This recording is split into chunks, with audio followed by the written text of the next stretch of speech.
I would say, generally speaking, death is probably not very funny. But when death almost happens, that's kind of funny. From user Ebbs Forever, Andy's going to be reading all of the stories today for you, so we'll hear from him in just a second. And the title of the first story on today's show is TIFU by almost killing all my roommates with a can of soda.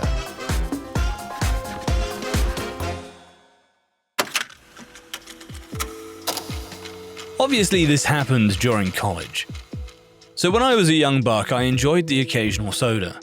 I also enjoyed weed, but honestly, I can't remember if I was stoned when the following tragicomedy occurred. You can be the judge. So I was in my shared apartment lounging around when I had an inkling to have myself a Coke. I go to the kitchen and pull a can of Coke out of the fridge. This refrigerator did not even seem to really know the difference between fridge temps and freezer temps. So it was kind of random what you might end up with, and on this particular day, I hit the reverse lottery and found myself holding a frozen can of Coke. But I wanted Coke, and I wanted it now. No worries, what I needed was some quick heat, and conveniently located next to the refrigerator was a stove.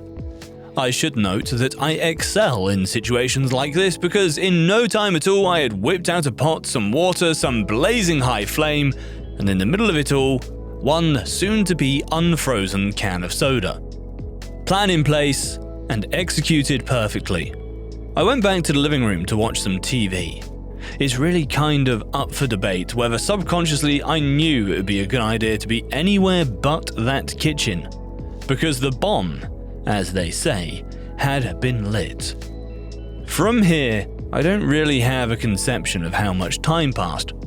2 minutes? 10? However long it was, my world was quickly punctuated by a literal explosion. I had no fucking idea what had happened.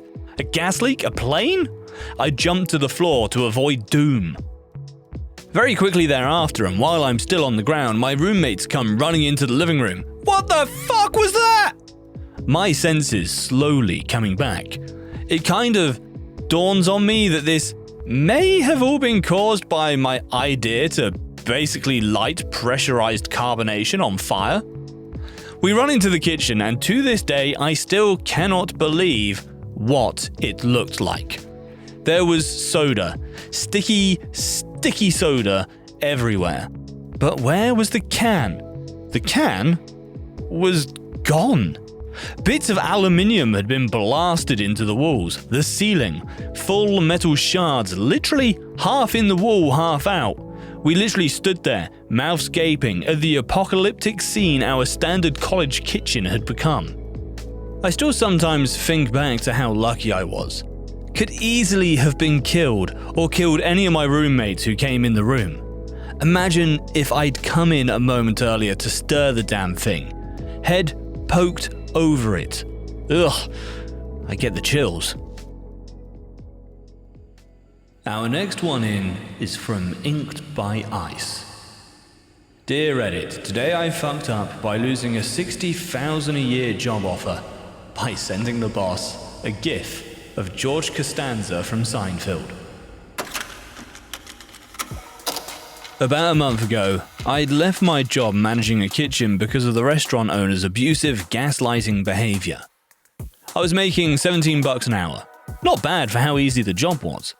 Upon leaving and starting my job hunt online, I quickly realized how great my resume was, or how desperate restaurants are for skilled employees.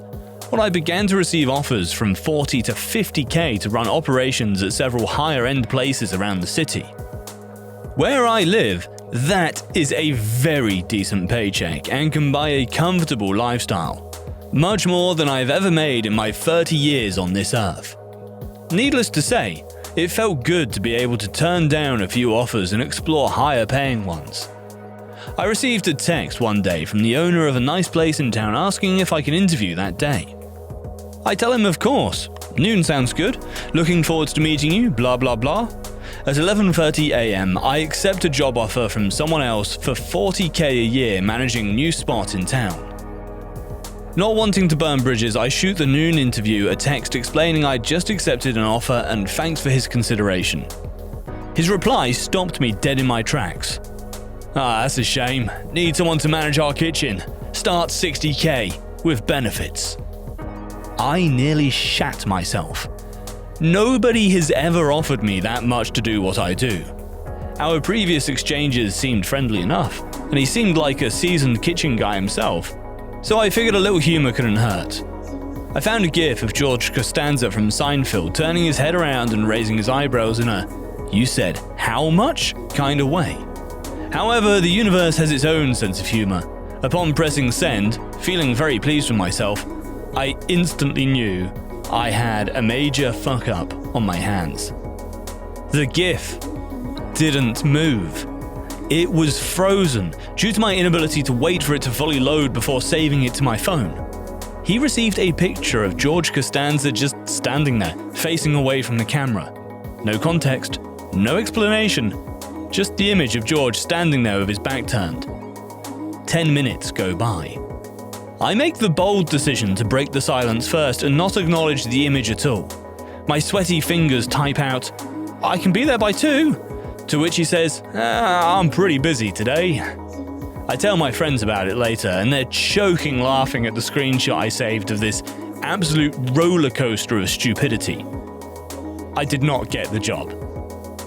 I did get a similar offer for a better fitting position a few days later at a very nice establishment close by, and I love my job.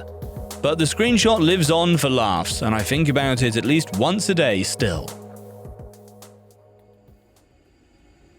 This one is from ExactCandy372. Today I fucked up by not telling my husband that I was pregnant and making him think I was cheating on him. Happens to the best of us, eh? Now that the worst of the panic is over, my husband and I are able to laugh about it, but God, that was awful. My husband and I generally don't have any trust issues. However, his ex-girlfriend cheated on him several times, so obviously some scars still carry over towards our marriage. We have a 4-female daughter and 1 male son. And we recently found out that I was pregnant. I found out first. I was feeling nausea hard and used a pregnancy test that I still had from the box from the last time I thought I was pregnant, and boom, baby in the oven. I found out on April 2nd and decided to wait until the 25th because that's my husband's birthday, and I thought it's the best birthday gift ever. Pregnancy brain kicked in fast though, and I carelessly dropped the test in the trash under some toilet paper. I didn't want to touch my pee-covered stick any more than necessary, while forgetting my husband is the one who takes out the trash. Come next morning, after the trash is taken out, my husband doesn't say anything, so I think he didn't notice. Come the 15th, we're grocery shopping, when suddenly my husband starts crying and goes to the bathroom. I didn't want to drag the kids inside the men's bathroom, so I call him on the phone and he, still crying, asks if it's his baby. This man. I'm not about to have this conversation inside a fry, so I manage to get him out of the bathroom. We go outside. I tell him my plan and give him a hug and apologize. He's laughing so hard he can't breathe, and then tells me to never do that again before he apologized for running to conclusions. And then we went to get frozen yogurt. Food for the soul. This one is from Strange Religion. Today I fucked up by not realizing humans breathe through both nostrils. Let us take a journey back in time to the summer of 2015. It was a warm, sunny day, and I was on my motorcycle in the slow lane, 5-lane highway, around 4 p.m, relaxing and mostly enjoying life. I had just begun slowing down so I could take the upcoming exit. Next thing I know, I'm waking up in the hospital with cops and nurses around me, and I feel like I've lost some time, but I'm so high it's hard to really focus on anything. One of the cops explains that I have been in a horrible accident, and witnesses say that a truck swerved from the fast lane, came across 4 lanes, and hit me at about 120 miles per hour, that's 190 kilometers an hour, trying to make his exit. I was flung from the bike and the entire right side of my body collided with the metal barricade. The impact shattered my helmet, my ribcage, my right arm, and my right leg. I collapsed both lungs, broke all my ribs, snapped my right arm in several places, and broke my leg and scapula among several other injuries. 5 months later, I was able to leave the hospital after a lot of surgery and on-site rehabilitation, followed by 2 years of physical and occupational therapy. I made a pretty damn good recovery, considering. Here's where we arrive at my fuck-up. For the past few years, I've had little troubles and annoying things happen like nosebleeds, difficulty breathing sometimes, sleep issues, and my girlfriend complains that I snore. I just sort of attributed all of this to my accident and permanent irreparable damage. When I see my doctor, I often complain of sleep issues and etc., but I was given medication and ultimately a sleep apnea device. This morning, I was having breakfast after waking up extremely tired despite 8 hours of sleep, and I sort of said to myself out loud, "Oh man, I wish humans could breathe through both nostrils. It seemed useless to have two and only be able to use one at a time." My girlfriend immediately gets up from the computer and comes to ask me what I just said, with some urgency. So I repeat it. She stares at me for a while and then tells me she can breathe through both. So I look it up on Google and guess what? Deviated septum. It can occur when your body, and especially nose, go through a trauma involving impact or force, and often results in the inability to use more than one nostril at a time. I immediately called my doctor and set up an appointment so I can get surgery. Edit. A lot of users in this very thread seem to have been born with deviated septums, developed them naturally, or earned them in fights or accidents. We have a surgeon in here who corrects deviated septums for a living. Please, please, please see your doctor if you have trouble breathing and do some research. The health benefits could drastically improve your life. This next one was posted by MonkeyMan5. Today I fucked up by getting a friend hired at my workplace. Someone learn from my mistake. Think it over again and again before recommending a friend to work where you do. A friend of mine was broke and looking for work. We were hiring, so I passed along the resume and they hired the so-called friend. That person allegedly used a fake COVID vaccine pass. I was pissed off when I heard about this because I don't think that's right. It's fine if you don't want to get vaccinated, but don't lie and use a fake vaccine card. It's dirty. That was the first red flag. Then, they didn't show up their first week. Since we know each other, they think they can talk down to me and think they know more than me and dismiss my advice for work-related tasks. I don't claim to know everything, but I know if I was working with someone I didn't know, there would be that stranger level of respect, where they would at least act like they had some kind of respect.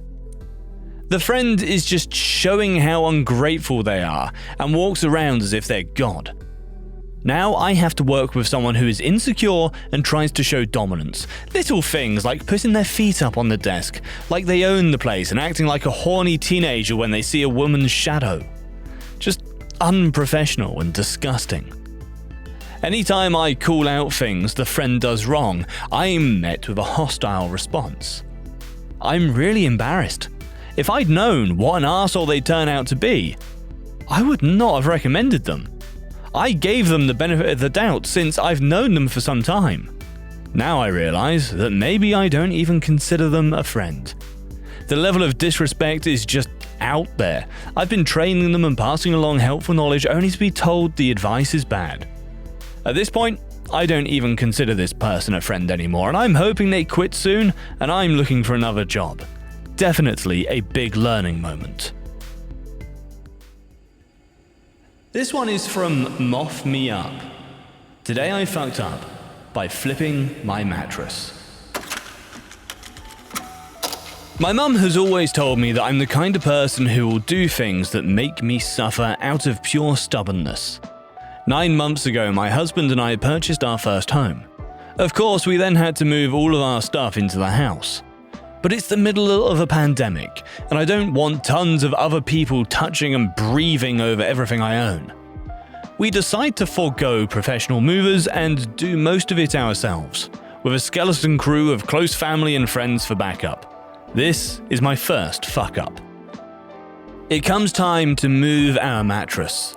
The germaphobe in me really does not want anyone else touching the thing I sleep on every night. Probably an irrational fear, but I decide that my husband and I will be the ones to move the mattress. There's my second fuck-up. He's a decently strong guy, but I'm short, underweight, and a fool of a woman. This is a 2-story house. We wrestle the mattress up the stairs with such swearing and floundering and pain. We flop it onto the bed frame. I try not to break in half during the process and barely succeed. We continue on with the rest of our move and try to forget our physical and mental scars. That night, we're lying in bed and it's a little more uncomfortable than usual. There are springs digging into my ass and head. I don't use a pillow just to add an extra layer of fuck up. And the whole mattress is just less soft. We realize we must have flipped it bottom up from the way we had it in our apartment, and that's why it feels so different. This here is my main fuck up. My husband says, "Oh, I think we should flip it back, to the other side, it's better." I'm cranky and tired and not about to wrangle this mattress again now that the bed is made. So I say, "Aren't you supposed to flip sides every few years? It'll be fine, we just have to break this side in." Fast forward 9 months, it has not gotten better. It has not broken in. Still, I stubbornly refuse to let the mattress win. I will not admit defeat. At this point, it has turned into a battle of wills between me and this mattress. I know I'm doing what I'm supposed to. I have been told my entire life you're supposed to flip the side you sleep on. The mattress is just being stubborn, but I will break it. Last night, I was washing the bedsheets. My husband pops into the room. "Let's flip the mattress." He's been asking to do this pretty much every time we have the sheets off for the last almost year of suffering. We both have back pain at this point from our god-awful mattress. I believe in my heart that yes, it might have to get worse in order to get better. But the one thing I know is that I can't let this goddamn mattress win. So I've insisted that we not flip it back every time. I start to insist again, but this time my husband pulls out his phone. He Googles it, and lo and behold, he finds that most modern mattresses are one-sided and should never be flipped. What? Why have I been told differently my entire life? Did they switch the way they make mattresses without telling anyone? How come the store we bought this mattress from didn't tell me this vital piece of information? Why did I not think to Google this feckin' months ago? We flip the mattress. We lie down on it. It's like a fucking cloud. Night and day. No more springs. A feeling of dread sinks into me as I realize I've been gaslighting my husband into sleeping on what is definitely the wrong side of our mattress for 9 months. Causing him back pain because I refuse to feel like I'm being bested by a goddamn piece of foam. What a fucking muppet I am. What an absolute French fry of a human being. We've just had the best night's sleep of our lives, and I feel awful. But the worst part is that, in the end, that goddamn mattress outlasted me.